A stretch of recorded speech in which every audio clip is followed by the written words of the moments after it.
Hey, this is Russ with Winged Saber Historical Fencing. Hi. Cats like that this morning.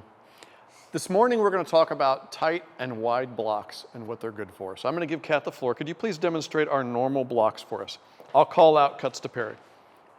All right, Vidyaz. 1, 2, 3, 4. Good. So you notice Kat has her blade in alignment. She's forward. She's got herself hiding behind her guard, and to attack her, you have to pick a side.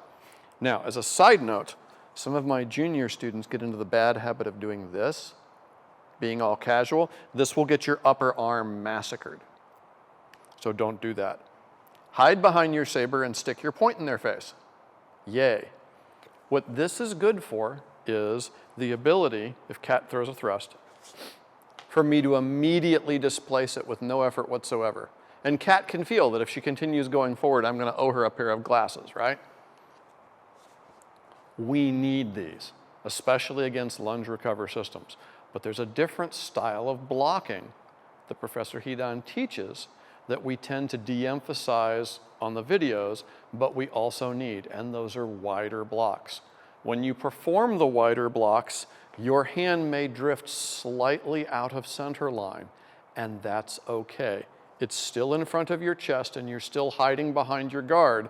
This is not okay, but this amount of drift will be covered up by your footwork. You're still going to leave your point behind. Let's see what that looks like. I'll call the cuts again. Vidyaz. Now she is on a line, so you can imagine there's a center line she's stepping off of. 1, 2, 3, 4. Notice that double step at the end. That double step is an important little hop for protecting the lead leg in case somebody is throwing a feint. And I'm over here, I have to clear the leg and get offline. It's the equivalent of slipping the leg in earlier lunge and recover systems. You do not have to necessarily practice the double step. You can simply go 1, 2, 3, 4. Notice my arm's doing almost nothing. When I step into this block, I am rotating over the top of the head of the femur at the waist. That is to say, power for my blocks is still coming from our midsections.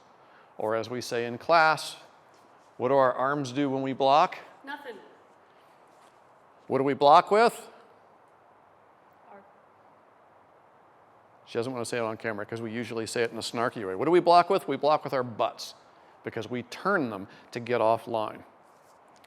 This is really useful if you are not comfortable on each of your feet equally. If you have a lot of injuries or you're older, you may find that you favor one foot. Your diagnosis for that is, do you tend to want to shuffle step rather than passing step? Are you not as comfortable on both of your feet?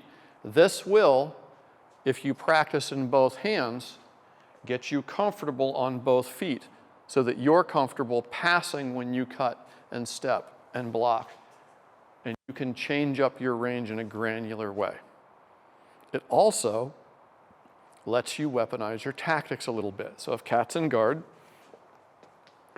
anytime I can then sucker her into attacking in my upper right, for example, so give me an attack, I can make a wider block. What am I in position to do? So if she gives me a thrust, if I can read it coming, and that's a fundamental technique on a meta level for any fencer, I know I can take that wider thrust. No, I love your hand, it's mine. Sticky, sticky, I'm stealing your hand and gutting you. Sad day. If I can read my opponent's attack or gull them into giving me the attack I want, I can get offline with wide blocks. And that gives me lots and lots and lots of other options. All right, thank you very much. Have fun and go do the thing. We've got more videos and content coming, so if you liked what you saw and it was useful for you, please stab the like button, /subscribe, and punch the little bell icon so that you're notified immediately when new content comes available. Thanks, and go do the thing.